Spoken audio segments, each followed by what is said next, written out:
Yes, it is us, finally releasing another episode. Welcome back to the All Saints Online podcast. We're thrilled to have you with us for another inspiring and fun conversation. If you're new to the show, welcome. We're so glad you found us. And if you're a returning listener, hey, welcome back. Today's episode is extra special because we're joined by two amazing Gen Z college students, Bethany and Ryan, for an honest and sometimes nerdy discussion about the younger generation's relationship with the modern church. We'll dive into what faith looks like for Gen Z and also what changes they hope to see in church communities going forward. But that's not all. We also get into some fun conversations about video games, tabletop competitive card games, AI, and all the nerdy stuff that makes life more interesting. As always, if you enjoy this episode, don't forget to hit like, share with your friends, and follow us for more. Also, please take a moment to rate us 5 stars.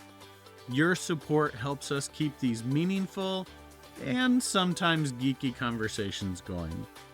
We've got more great episodes heading your way, so make sure you don't miss a single one. So now, let's jump into this eye-opening and entertaining chat with Bethany and Ryan. Hey guys, thanks so much for being with us today at the All Saints Online podcast.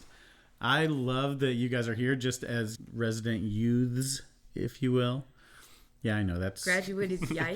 Yeah, you guys graduated. But I'm just happy to have you guys here and talk about yourselves, your experiences, and just have a fun conversation. First off, can you guys just tell us a little bit about yourselves? Yeah. You got it. Okay.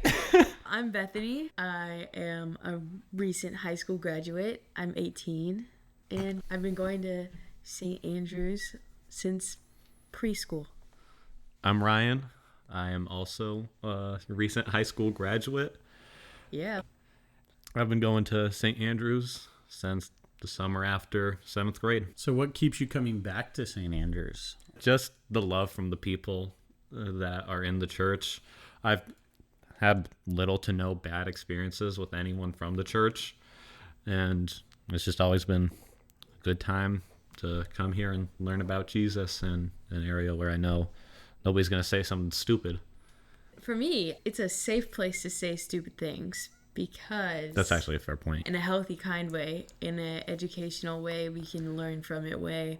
I think for me, it's the sense of like family and steadiness in my life, because when I was young, my parents were divorced, but my mom still had to work full time, and there wasn't a whole lot of constants in my life, but this place was always one of them. So even as I got older and maybe my opinions clashed a little bit with what we teach here in the church, and it just went back and forth, but it didn't ever really matter because this church was my family always, and it always will be. So yeah, I always want to show up for my family, and that's why I keep coming. And I love Jesus, and it's good. I love that. Having been in the church for a while, What is like your fondest memory? When I was younger, if someone brings up the word Sunday school, to me, that means like a coloring sheet and snacks, maybe a song. When I think of youth group, I think emotional outlet, games, and Sonic. Because Sonic nights were awesome. Yeah, did you know we go to Sonic a lot of times after youth group? Much. It nothing to do with the church, just the little traditions. I guess I think of Jake, our youth leader, when fearless. You got a concussion. Oh, I did get a concussion. Okay, so it was this game. This is actually really interesting. Church Squid Games. Yeah, and there was 4 tires. Yeah, it was 4 of you in rubber. Like donut tires. Yeah. Like like crappy tubes. tires. Yeah, like the inside of a tire. The thing that, I don't know tire words, but yeah, they were tied together by a rope and like a cross. And basically 4 people went in the tires and you all ran opposite directions to see, because there was like a chalk, like 4 square drawn to see who could get pulled out of the square. And I was going strong, pulling this other kid the other direction, and all of a sudden he overpowers me, and I launch backwards. He's like an athlete, and I'm like, oh, I am pummeling this guy. I don't know how, and then all of a sudden, no more. But you know what? God was there because I got to skip my pre-SAT. Nice. And pre-ACT. Did that help or hurt you? Doesn't matter. Doesn't Free matter. ACT helped me quite a bit. I'm in college now. That's I'm fair. accepted. We don't have We're to worry going. about that anymore. Doesn't even matter. But yeah, the games. And I still bring that up to Jake occasionally. If there's ever a moment where Jake's doing something I don't like, I'm just like, remember that one time I got a concussion under your supervision? As somebody who worked in youth ministry for a long time, yes. There actually is a podcast episode that we haven't released yet that is just Jake and I sharing horror stories from Oh, I can't youth wait to hear ministry. that. I would love to hear that. Yeah. For me, probably the Worlds of Fun trips are pretty high up there. Just because I only went on 2, just because COVID made it so I couldn't go on any of the other ones. I just love amusement parks as much as most pictures of me on roller coasters would say otherwise, but I love them, and it's always with people I love being around, and it's just always great. Yeah. When I look back at pictures, we all have such genuine smiles. I can't not smile when I look at the pictures. At least for me. I know I can be like 100% myself, and that's just so freeing. My smile, my laugh. You guys are just so funny. I don't know. It's so good always smiling when I'm with you guys. So I think of that smiling and happiness. But I can also be sad here and in a safe way. So it's good. Yeah. That leads me, just as people who are younger generation that have grown up in the church, I want to talk more broadly about, I call it the Big C church. Okay. It's not like our specific community, but just the overarching church. Yeah. What is the thing that would keep people from wanting to be a part of the church going forward?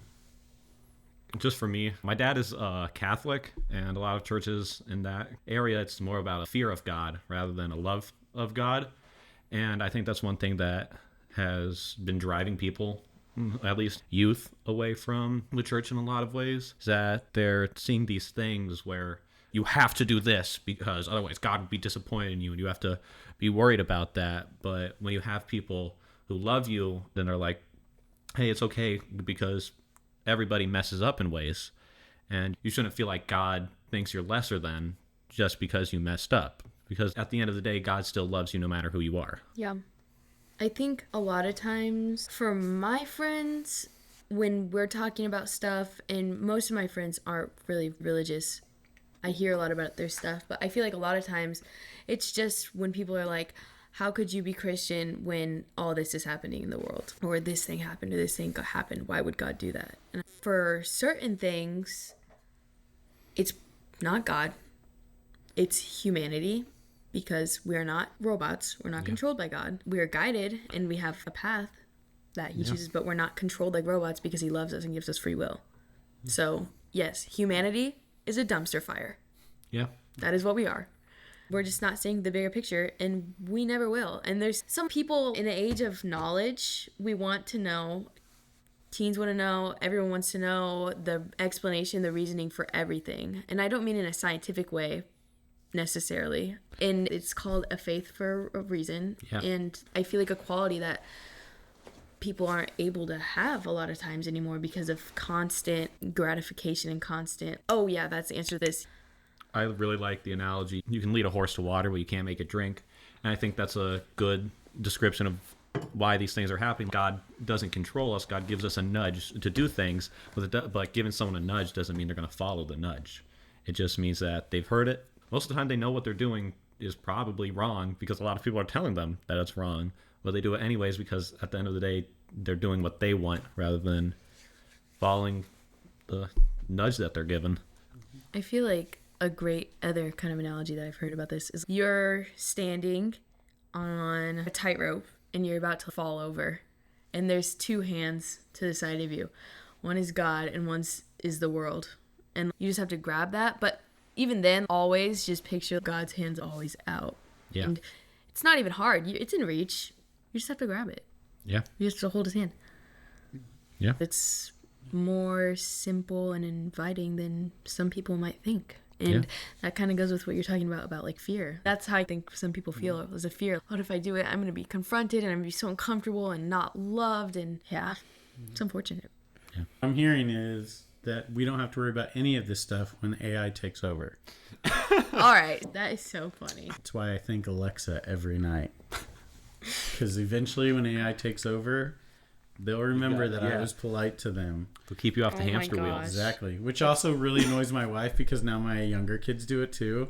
Because they'll have stories reading at night, be like when they're falling asleep. Yeah, they'll always be like, Alexa, thank you. And Alexa's always like, aw. That is so funny. It's a self-preservation strategy. Oh my but God. That's life it insurance. is a strategy. Oh my gosh.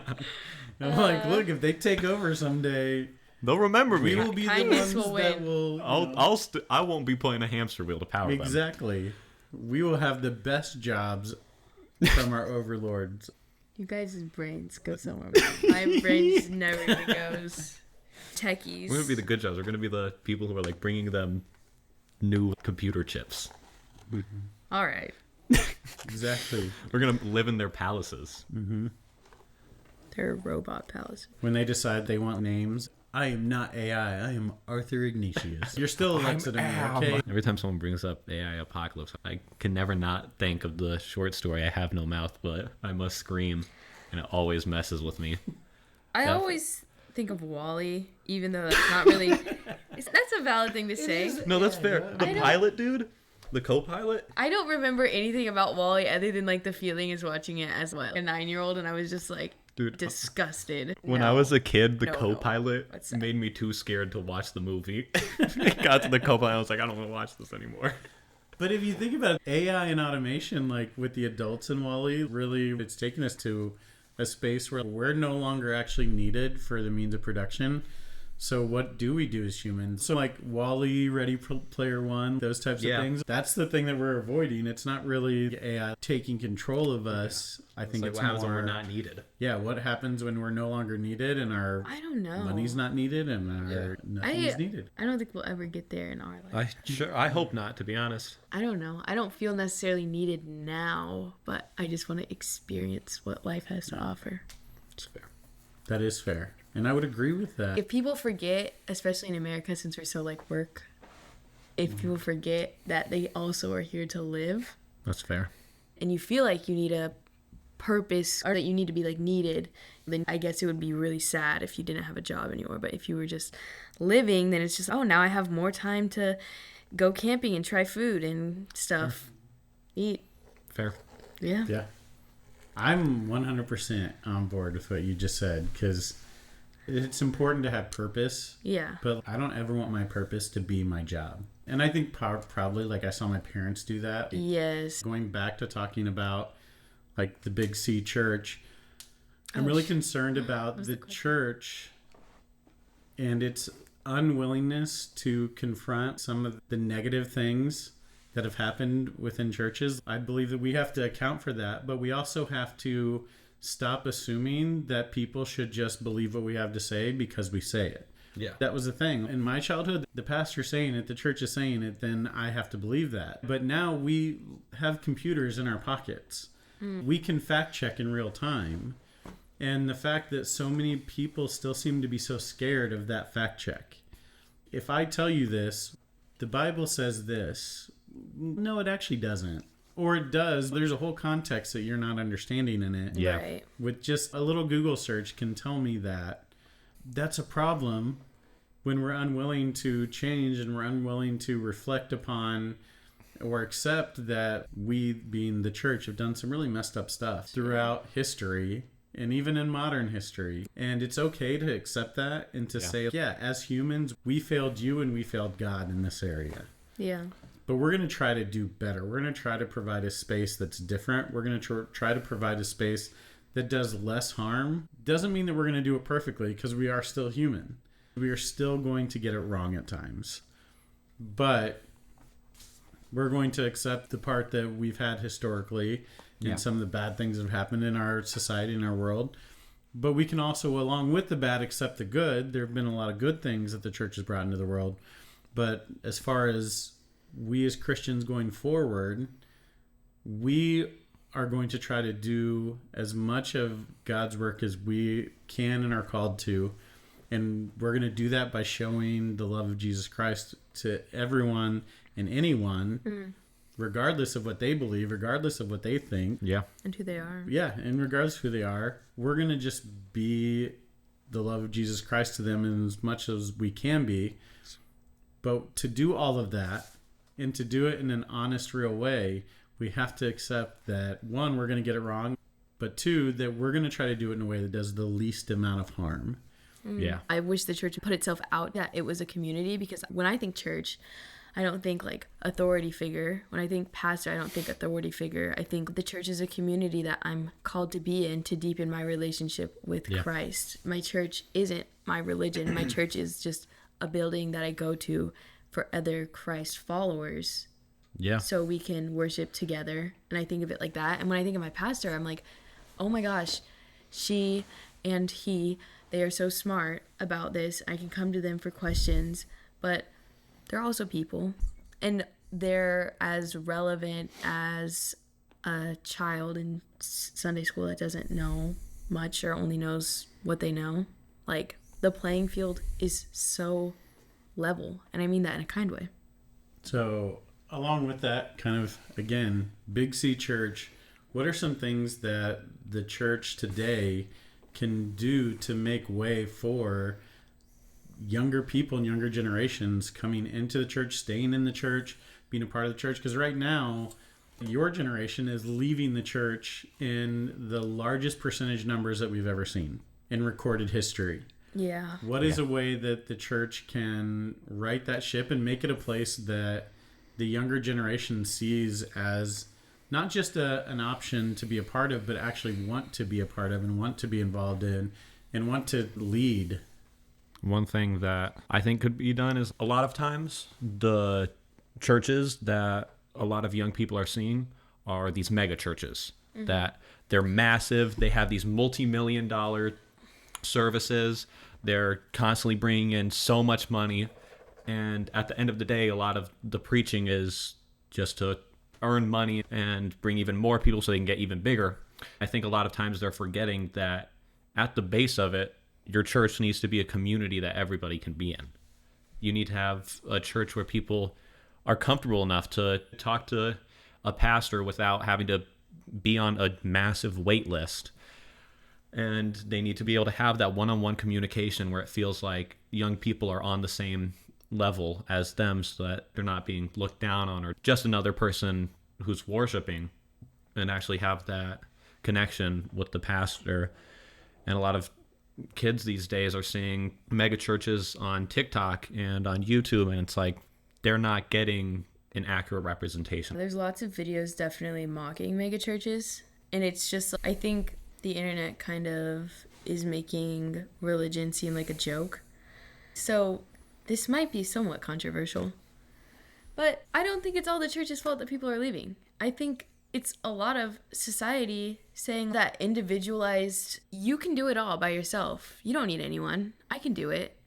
For me, at least in the girl side of things, I don't know, I have a very girly feed, and it's very much like manifest this, manifest that. And it's very much like I am in control of my own destiny. That is very much a thing. And people believe it. And okay, but let's reframe that. What if that was just prayer? It's the same thing. Why do you think that you can manifest, but you think that prayer is fake? Yeah.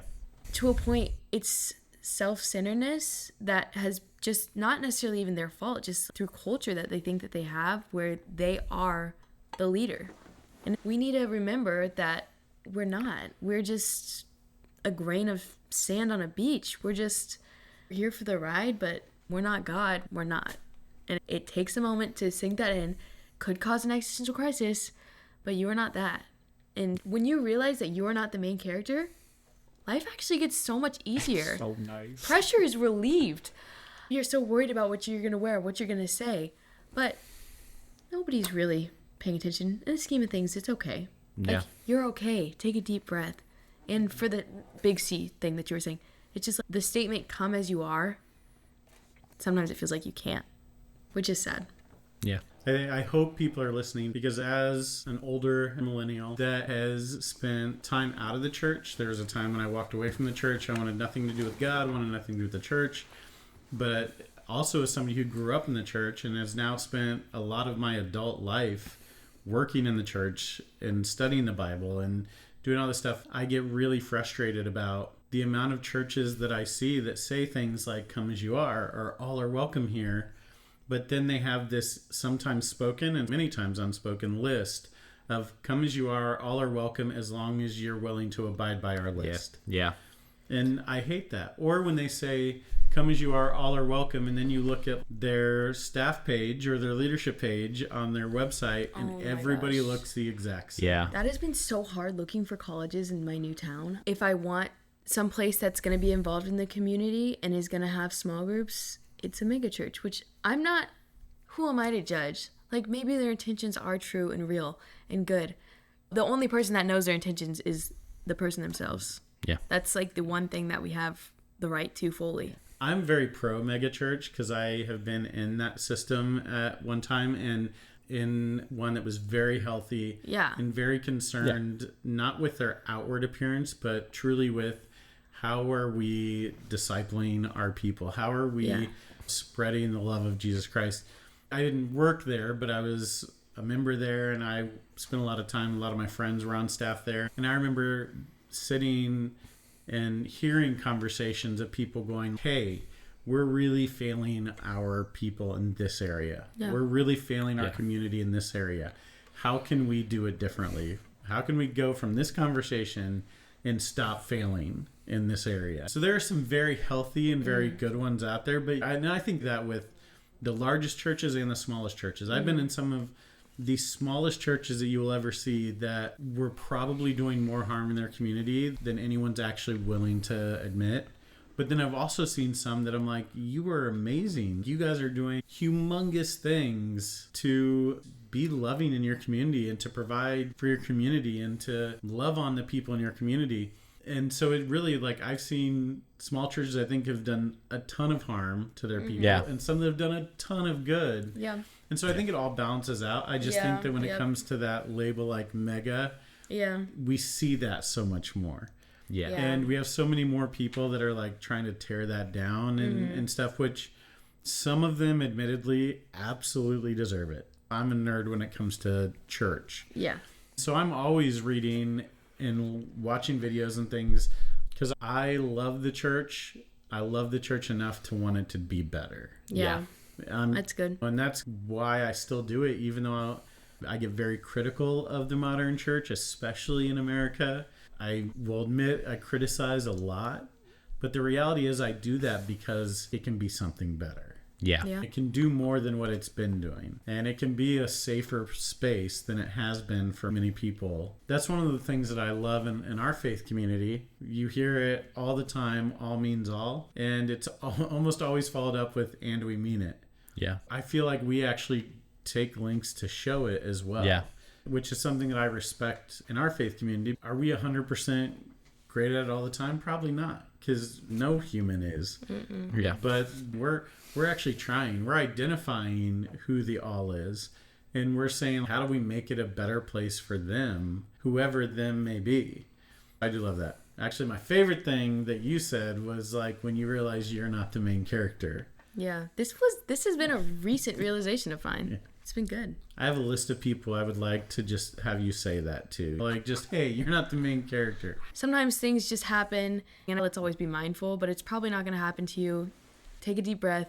Yeah. You're not the main character. It's probably fine. I was thinking about it when you were talking about churches and making mistakes. I wish that they knew that even if they can't find a church that they like, that doesn't mean that you can't be a Christian. Yeah. That doesn't mean that you can't read your Bible and maybe find a podcast online or church videos online or something like that. It would be really hard to not have some guidance. But I wish that people knew, above all, above your church is your relationship with God.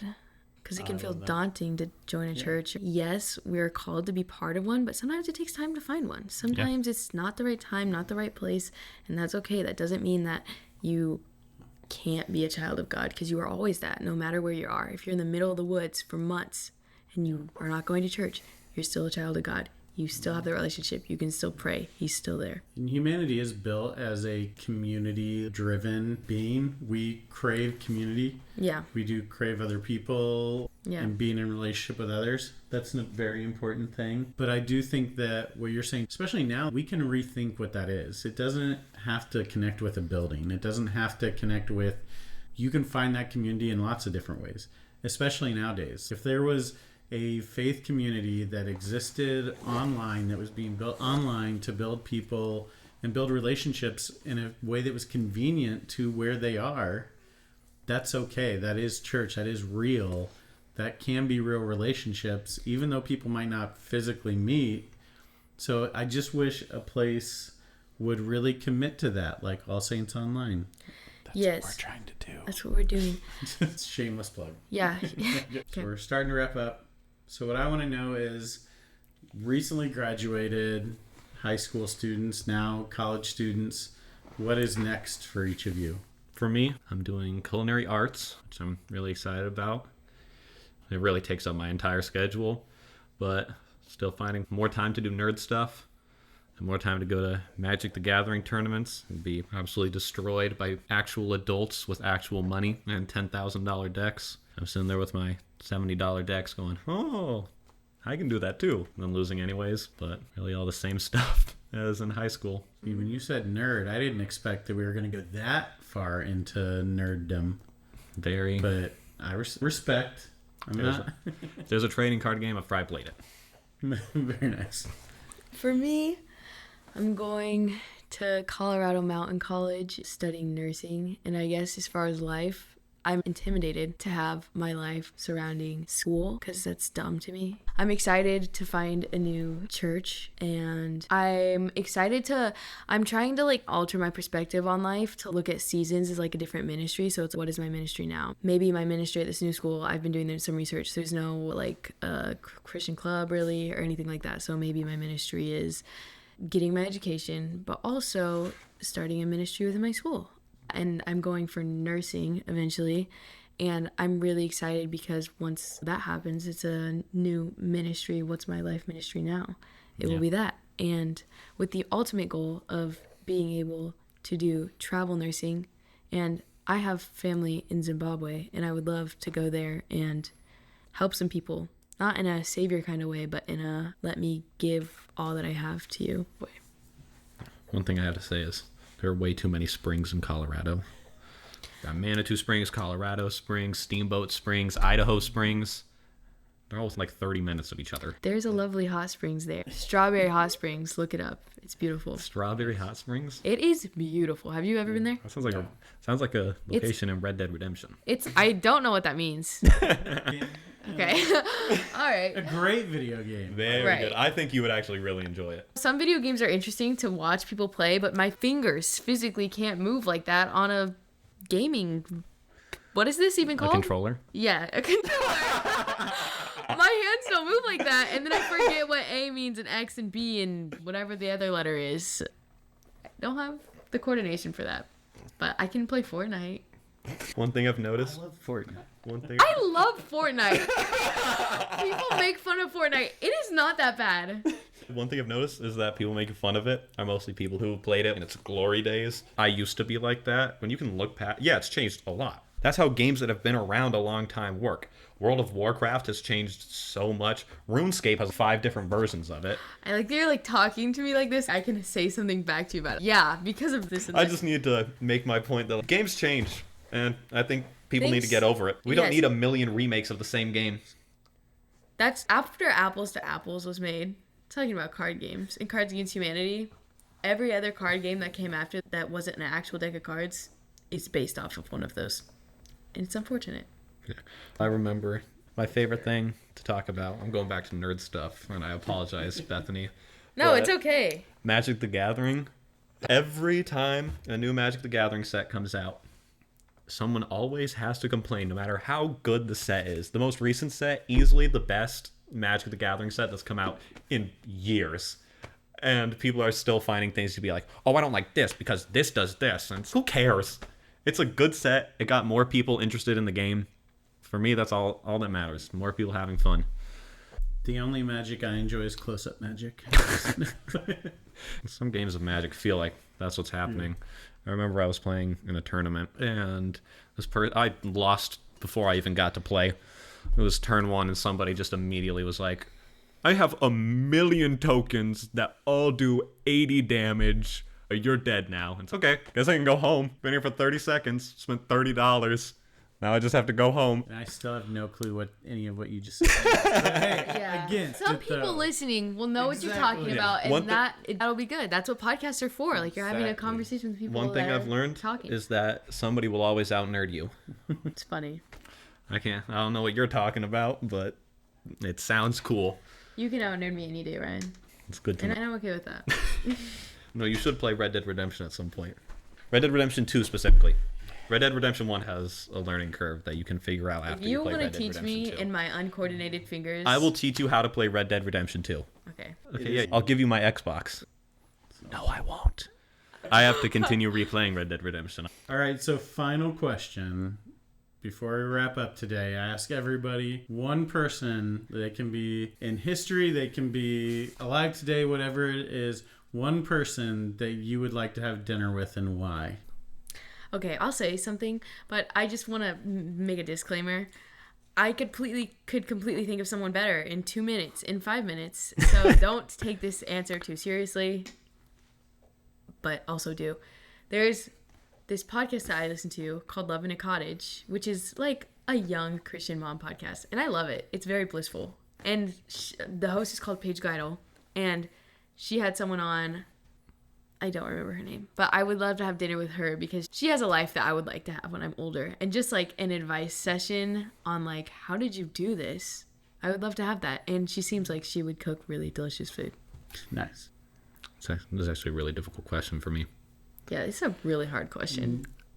Honestly, this is going to be a really basic answer, but John the Baptist, just because so much about his life is just so interesting to me. He lived in the desert. He wore clothes made of camel's hair, ate locusts to survive. And honey. Got decapitated. He just seems like a fun dude to chill with. You just learn more about his life. You're like, what'd you think right before you were decapitated? That's just why I like asking that question, because it's a wide range of answers that we always get. So it blends some to like the personalities of each one of us and all of that. So who's yours? Mine, I ask the question, I don't answer it. Okay. No, honestly, for me, it would have to be somebody that is engaging and somebody that I can learn something from and that I'm fascinated by. So it really is tough. It is a hard question. It is. I'm really into film. Like, I love movies and things like that. Producing. I tend to go to people in either religion or entertainment. Mm-hmm. And so the first person that came to mind for me is probably James Cameron, the movie director. Avatar. He directed Avatar and Titanic. Wow. Like, yeah. Other things. Okay. The reason being, though, is because he has invented cameras and styles because he had these ideas in his head and there was no way to make them work, and so he invented ways to make them work. Yeah. And so that's why I would love to just talk and listen to him talk about his experiences, but also just that mind of, hey, I wanted to do this shot this way and I was limited by what was available, so I just invented something to make it work. Like, that's amazing. Literally invented new cameras. Yeah. That could do things that other people thought were completely insane and impossible, and he did it. So, can I cut my last answer and give a new one? Because I remembered who it would actually be. C.S. Lewis. Oh. Yeah. He just has so many ideas that I resonate with a lot that he says, and he has such a good way of presenting that in his books. Where when I first read them, I was like, I didn't know this was religious at first, because you can read all the stuff in the books and it's like most of this stuff is just morals, but it's like a very digestible, nerdy way to get biblical information. You say C.S. Lewis, we're both like, yeah, makes sense. I was tempted to say Kevin Sorbo. But I feel like I would be insulting him a lot. We did already an episode where we insulted him a little bit. I don't even know who you guys are talking about. Pastor John and that's what made me want to say it. I remember that episode. Spotify? Yeah. It is. It's actually really funny. Oh, I'll have to listen to it. I actually cut some of it. Pastor John and you together. Actually, you three together. I'm just like imagining that would be a rugby filled. That would be a rugby filled conversation. I can tell you that for a fact. Probably true. That'd be fun. All right. That is all the time we have for today. So thank you guys for joining us. Thank you for giving us some different perspective and just taking the time to be here with us. So. Thank you. Thank you for having us.